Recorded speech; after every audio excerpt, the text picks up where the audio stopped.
સ્વામિનારાયણ ભગવાનની જય. અક્ષર પુરુષોત્તમ મહારાજની જય. ગુણાતીતાન સ્વામી મહારાજની જય. ભગતજી મહારાજની જય. શાસ્ત્રીજી મહારાજની જય. યોગીજી મહારાજની જય.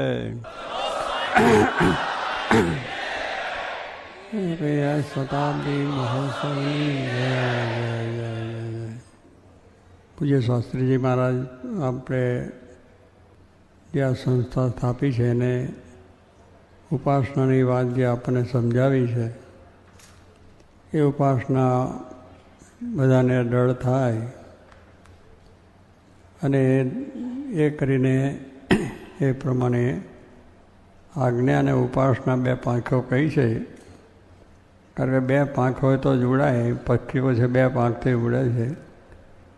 આપણે પ્લેન બનાવ્યા છે તો પણ એની બે પાંખો છે. એટલે એ પાંખો છે એ ઉપર જવા માટેની, એટલે આપણે ભગવાનના ધામમાં જવું છે. તો આ બે વસ્તુની દ્રઢતા આપણા જીવનમાં બહુ જરૂરની છે. એટલા જ માટે એ વાત શ્રીજી મહારાજ આ પૃથ્વી ઉપર લઈને પધાર્યા છે અને એ વાત એમને આપણને સમજાવી છે કે ભગવાનની ઉપાસનાની તો એક દ્રઢતા પહેલી થવી જોઈએ અને એ ભગવાનની જે આજ્ઞા છે અને યથાર્થ પાલન આપણે કરવું જોઈએ. ઉપાસના એટલે આપણે કહીએ ઉપ આસન. ઉપ એટલે નજીક આસન. ભગવાનની સમીપમાં આપણું આસન થવાનું. આસન એટલે આપણે ભગવાનને ત્યાં પામવાનું. એટલે ઉપાસનાની વાતમાં હમણાં ત્યાં એ વાતમાં સમજાયું છે કે ભગવાનને સર્વોપરી જાણવા. એક તો કે જે ભગવાન આપણને મળ્યા છે એ સર્વોપરી છે, એનાથી પર કોઈ વસ્તુ જ નથી. કારણ એ આખા દુનિયાનું જેને સર્જન કર્યું છે, દુનિયાને અનંત બ્રહ્માંડનું સર્જન કર્યું છે. બ્રહ્માંડો બહુ આપણે કહીએ છીએ ને, આપણે તો એક જ બ્રહ્માંડમાં નાના બેઠા છે, પણ એવા તો અનંત બ્રહ્માંડો છે. એટલા બધા બ્રહ્માંડો છે એને આપણે સમજવાનું છે કે એટલા બધાને સાથે આ ભગવાને સર્જન કરેલું છે. એમાં પશુઓ છે, મનુષ્યો છે, અનેક જાતની આ રચનાઓ છે. ઝાડ પાન, પર્વત, ગુફાઓ, ઝરણા બરણા, આ બધાની રચના કરનાર એ પરમાત્મા છે. આપણે આવી રચના કરવા જઈએ તો થઈ શકે એમ નથી. તે ભલે આપણે વિજ્ઞાન વધ્યા છે, પણ જે ભગવાનની કુદરતી રચનાઓ છે એની અંદર આપણે ગમે એટલા પ્રયત્ન કરીએ તો આપણે પહોંચી વળાયું નથી. એટલે ઝાડ પાન, પર્વત, ગુફા, મનુષ્યમાંથી મનુષ્ય થાય, પશુમાંથી પશુ થાય, અને આ પ્રમાણે પક્ષીઓમાંથી પક્ષી થઈ જાય. કીડાઓને બધા ઘણી ઘણી જાતનો થાય. હવે એ બધી રચના ભગવાને કરી છે અને એમાં કેવી રીતે આપણામાં જીવ આવી ગયો. આપણામાં માતાના ઉદરની અંદર હતા આપણી આખી આ કાયાનું ઘડતર થઈ ગયું. શરીરનું હાથ પગ બીજું કેવી રીતે ઘડ્યું એ આપણે વિચાર કરીએ ત્યારે ખબર પડે કે એમાં આપણી દૃષ્ટિ પહોંચે એવી નથી. એવું ભગવાને અમૂલ્ય વસ્તુ બનાવી દીધી. આ શરીર જે આપણને આપ્યું છે એ બહુ જ અમૂલ્ય કહેવાય છે કે એની કિંમત થઈ શકે નહીં. આવી જે વસ્તુ બનાવી છે એ રચના આપણાથી ભગવાને રચના જ કરી છે. માતાના ઉદરમાં આપણે હતા ત્યારે એને હાથ પગ ઇન્દ્રિયો કેવી રીતે થઈ, એ કેવી રીતે ઘડતર કરી, તો ઉતાર આવી મૂર્તિ બનાવી દે આપણને. આ ઘડતર કરીને બધું આવું સરસ નકશી બક્ષી બધું બનાવે. પણ જ્યાં આગળ આપણું કોઈ એક હથિયારો કે બીજું ત્રીજું પહોંચી શકે નહીં એવી જ એને અંદર આ થાય. તો કહેવાનું છે કે પાણીના ટીપામાંથી આખો મનુષ્યનો આકાર બને છે અને આપણે હજારો પ્રકારનું કામ કરી શકીએ છીએ. આપણામાં બુદ્ધિ પણ આપી, મન પણ આપ્યું, ચિત્ત પણ આપ્યું છે. એ બધું ઘણી જાતની એવી શક્તિ આપી કે જેથી કરીને આપણે ઘણું સારું બધું કાર્ય કરી શકીએ છીએ. તો એવું જે મનુષ્ય અવતાર મળ્યો છે, દુર્લભો માનુષ દેહો દેહી નામ ક્ષણભંગુર તત્રાપી દુર્લભમ મન્યે સાધુ સમાગમ. અહીંયા કહે છે કે આ પ્રમાણે કે દુર્લભો માનુષ. દુર્લભ એટલે કોઈ વસ્તુ કોઈ પણ રીતે આપણે પ્રાપ્ત ન થાય. આપણે ગમે એટલા ઉપાય કરીએ તોય આપણે આટલા આપણે વિજ્ઞાનથી બધા આગળ વધ્યા છે. બધી ઘણી આપણી રચનાઓ થઈ છે, ઘણી બધી જાતનો આપણે વિકાસ પણ કર્યો છે. વિજ્ઞાને આપણે વિકાસ ઘણો કર્યો છે કે આપણે બધા જે રોડ રસ્તા લાઇટો ઘણી જાતનું જોઈએ કે આપણે અને એટલી બધી સગવડ આપણને વધારી છે કે ભારતની વાત અહીં સાંભળી શકે અહીંની ભારત જાય વાતો આજે એક ક્ષણવાની અંદર ટેલિફોન કરીને જોડી દીધું. જે અમુક એવા તંત્રો છે તે બધું ત્યાં દેખાય નહીં દેખાય બધું માણસ કંઈ જાતનો બેઠો બેઠો કેટલો મોટો વેપાર કરે એક ઠેકાને બેસીને. એટલે આવી ઘણી બધી રચનાઓ થઈ છે, વિજ્ઞાને આપ્યું છે ખરું, પણ એ ભૌતિક સુખ માટેની વાત છે કે આપણને એમાંથી બધું ભૌતિક સુખ મળે એનો આનંદ કરીએ, પ્રમોદ કરીએ. પણ ભૌતિક સુખ એ પણ નાશ છે. એ ભૌતિક સુખ કાયમ નથી, સ્થિર નથી, એક આપણું છે ત્યાં સુધી. તો કહેવાનું છે કે એ આપણને ભગવાને આપણને આ શરીર છે એનાથી જે આપણે કરવાનું છે એટલું જ કે આપણે આત્માને પરમાત્માનું જ્ઞાન, અક્ષર પુરુષોત્તમનું જ્ઞાન જેને કહીએ છીએ એ જ્ઞાનની દ્રઢતા આપણે કરવાની છે, જેથી કરીને થઈ જાય.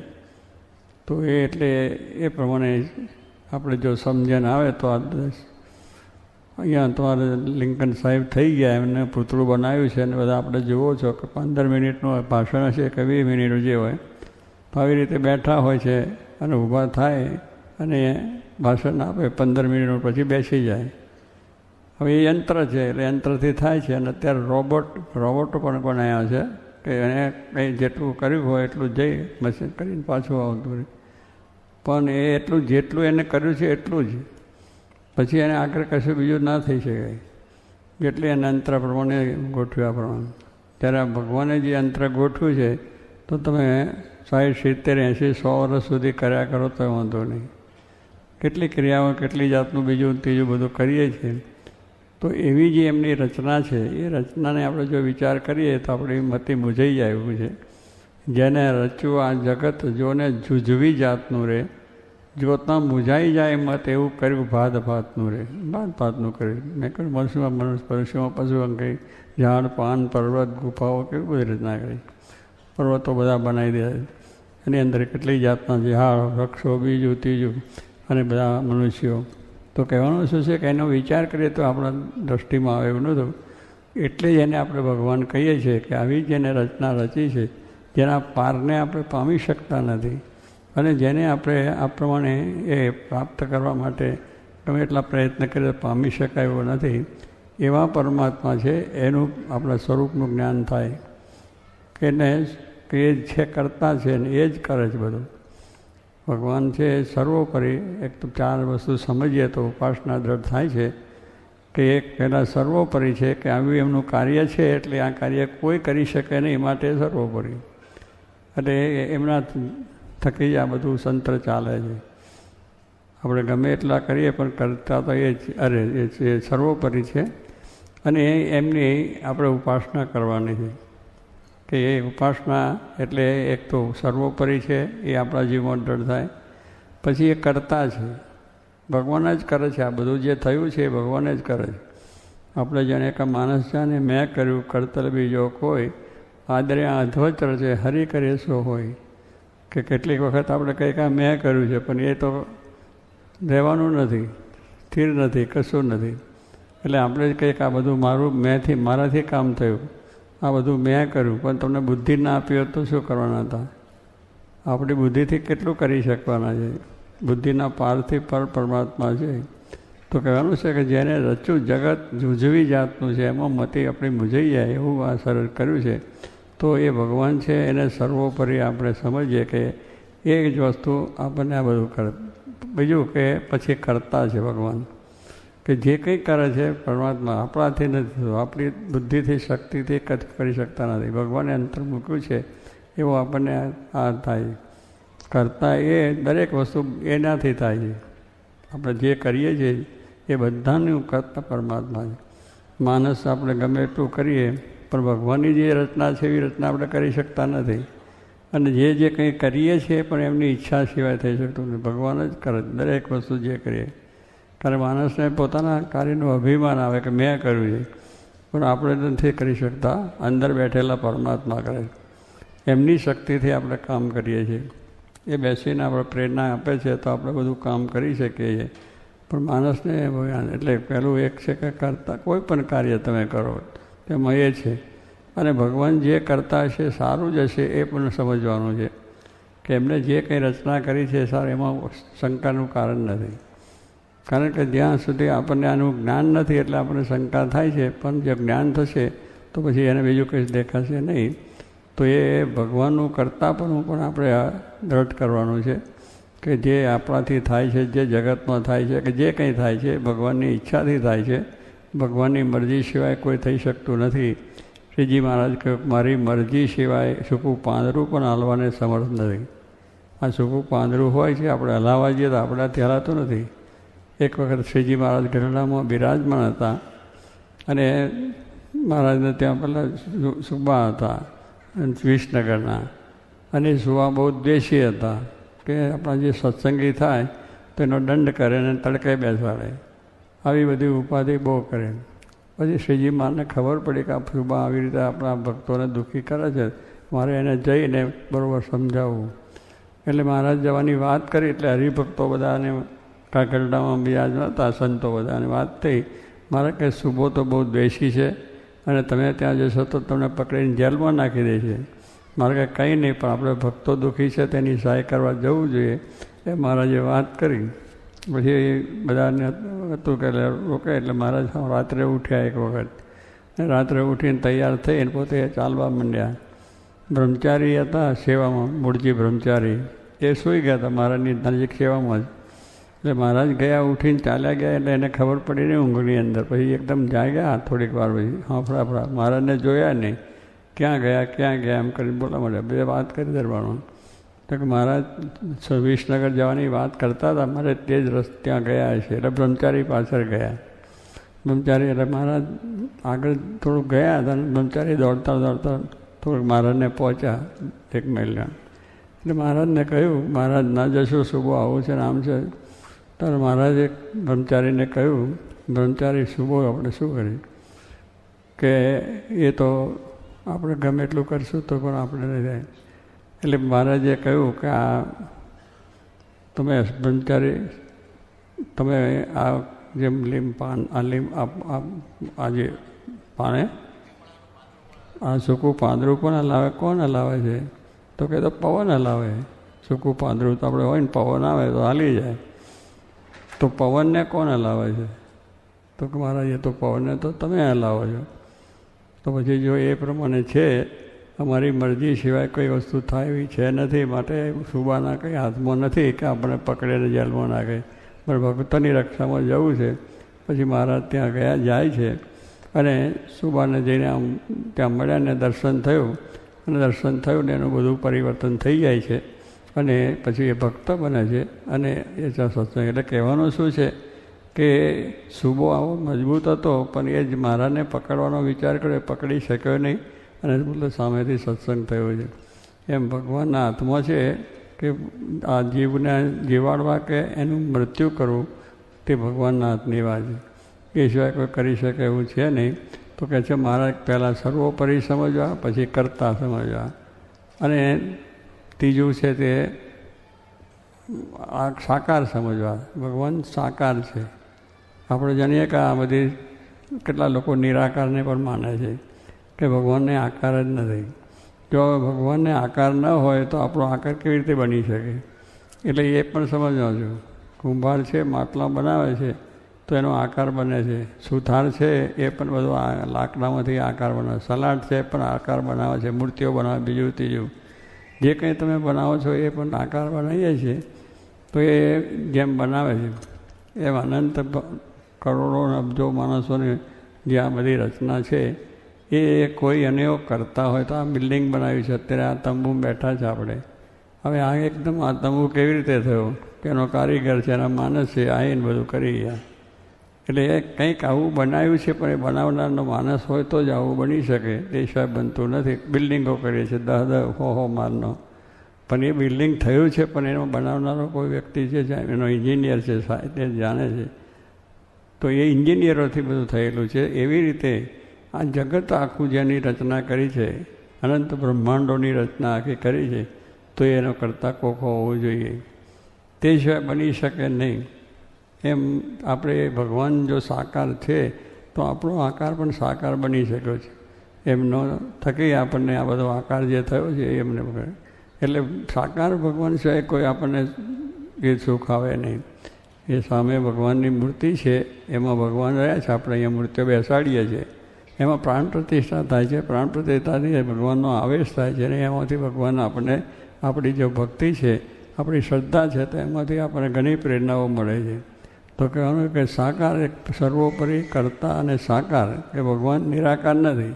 નિરાકાર હોય તો કશું થઈ શકે નહીં. આકાર જ જેનો કશો નથી એમાંથી શું થાય? માણસનો આકાર છે તો માણસ કંઈક વસ્તુ બનાવે છે, તો એ માણસને બનાવનાર પરમાત્મા છે. તો પરમાત્માથી આકાર બન્યો છે અને એનાથી આ બધા આપણે આકારને જે કંઈ થયું છે તે પ્રમાણે છે. તો ભગવાન સર્વોપરી કરતા અને સાકાર અને ત્યાર પછી પ્રગટ. પછી પરમાત્મા છે, આ પૃથ્વી પર આવ્યાને ચાલ્યા ગયું નથી. એમનું પોતાનું જે કાર્ય છે એમનું ચાલુ જ હોય છે. આપણું કાર્ય જો આપણા પછી વંશ પરંપરામાં ચાલતું હોય તો પછી ભગવાનનું કાર્ય કંઈ અટકી જાય છે? એ પણ ભગવાન અનંત જીવનું કલ્યાણ કરવા માટે પૃથ્વી પર આવે છે. તો પોતે પધારી અને જે કાર્ય કરી ગયા છે, તો એટલા જ માટે શ્રીજી મહારાજને નિષ્કુળાનંદ સ્વામી કહ્યું કે શ્રીમદ એકાંતિક ધર્મ પ્રવર્તક સહજાનંદ સ્વામી કે એકાંતિક ધર્મ જે ધર્મ, જ્ઞાન, વૈરાગ ને ભક્તિ ચાર વસ્તુનું આપણે જે ધરતા થાય એનું નામ એકાંતિક કહેવાય. એકાંતિક ધર્મ. તો શ્રીજી મહારાજ એકાંતિક ધર્મ સ્થાપન કરીને એટલે એકાંતિક ધર્મ એટલે એવા સત્પુરુષ આપણને પૃથ્વી પર આપીને જાય છે કે જેથી કરીને કાર્ય થયું છે કે જે ગુણાત્યાન સ્વામી સાક્ષાત પોતે સાથે લાવ્યા અને એમના દ્વારા પોતે કહ્યું કે આવા સંત જે આદર્શ છે કે આજે ગુણાત્યાન સ્વામી એ મારે રહેવાનું ધામ છે અને એ દ્વારા આ બધું કાર્ય કરું છું. તો એ મહારાજે આપણને બતાવ્યા કે એવા સત્પુરુષ છે, એમાં આપણે આત્મબુદ્ધિ કરવાની છે અને એ આત્મબુદ્ધિ કરીને એની પ્રસન્નતાથી આપણા મોક્ષનું દ્વારા આપણું મોક્ષનું કામ થાય છે અને એકાંતિક ધર્મ સિદ્ધ થાય છે. એકાંતિક એટલે બ્રહ્મરૂપ કે જે આપણે આ મનુષ્ય દેહનો આકારને બધું મનાઈ ગયું છે એને છે નહીં, પણ આપણું અક્ષર એટલે ભગવાનના જે ગુણો છે જેની અંદર એવા સાક્ષાત ગુણાથી એ ગુણો આપણામાં આવે. એમાં જે ધર્મ, જ્ઞાન, વૈરાગ, ભક્તિ આદિ જે સદગુણો છે એ આપણામાં આવે કે જે પુરુષની અંદર હોય એનું સેવન કરીએ, એને વિશે આત્મબુદ્ધિ કરીએ તો એના ગુણો આપણામાં આવે છે અને એ રીતે ભગવાન શ્રીજીમાનું પ્રગટપણું આ પૃથ્વી ઉપર ચાલ્યું આવે છે અને એ દ્વારા કાર્ય થાય છે. તો આ જે સિદ્ધાંત ઉપાસનાનો કહ્યું અને એ ઉપાસના આપણે જો દૃઢ થાય, ચારેય વસ્તુની દૃઢતા થાય તો આપણે એ ઉપાસના થઈને ત્યાર પછી ભગવાનની આજ્ઞા, એમને જે આજ્ઞા કરી છે, શિક્ષાપત્રી આપણને આપી છે એ એમની આજ્ઞા છે. એ આજ્ઞા પ્રમાણે જો આપણે દૃઢ પ્રમાણે વર્તીએ એ કરવાનું છે. અને એ વાત આપણને મહારાજે કહ્યું કે આ ગુણાતીત મારે રહેવાનું ધામ છે ને એમાં તમે આત્મબુદ્ધિ કરશો તો મારા ધામને પામશો.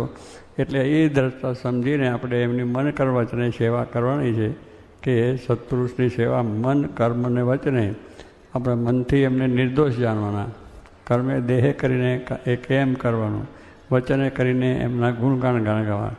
આ ત્રણ વસ્તુ આપણે એમનું સેવન કરવાનું છે.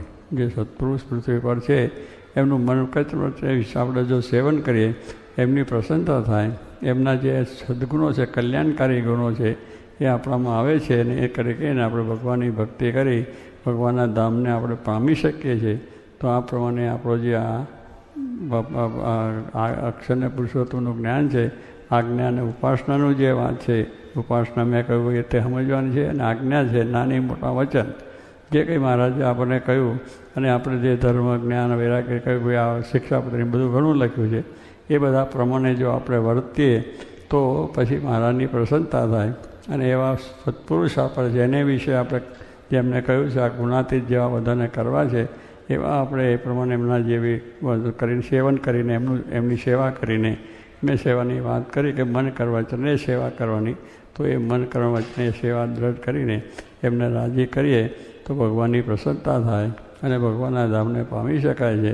તો આવી આજ્ઞા, ઉપાસના, સદભાવને પક્ષ શાસ્ત્રી મહારાજ કહેતા કે આજ્ઞા, ઉપાસના અને સદભાવ કે આજ્ઞા અને ઉપાસના બે પાંખો છે એની આપણે દ્રઢતા થાય અને એ સદભાવ એટલે દરેક આ સત્સંગની અંદર ભક્તો છે, સંતો છે, ભક્તો છે એને વિશે સદભાવ રહે કે આ બધાને આપણે એમના પ્રત્યેનો પ્રેમ રહે. તો એ સદભાવને પક્ષ અને એ ભક્તો છે એમનો પક્ષ આપણને દૃઢ થાય તો આ પ્રમાણે આપણા જીવનની અંદર આ ઉપાસના દ્રઢ થઈ કહેવાય, આજ્ઞા ઉપાસના દ્રઢ થઈ, અને એ કરીને આપણે ભગવાનને પામવા છે, ભગવાનની પ્રાપ્તિ કરવી છે. તો એવી દ્રઢતા સર્વને ભગવાન કરે એ માટે પ્રાર્થના છે.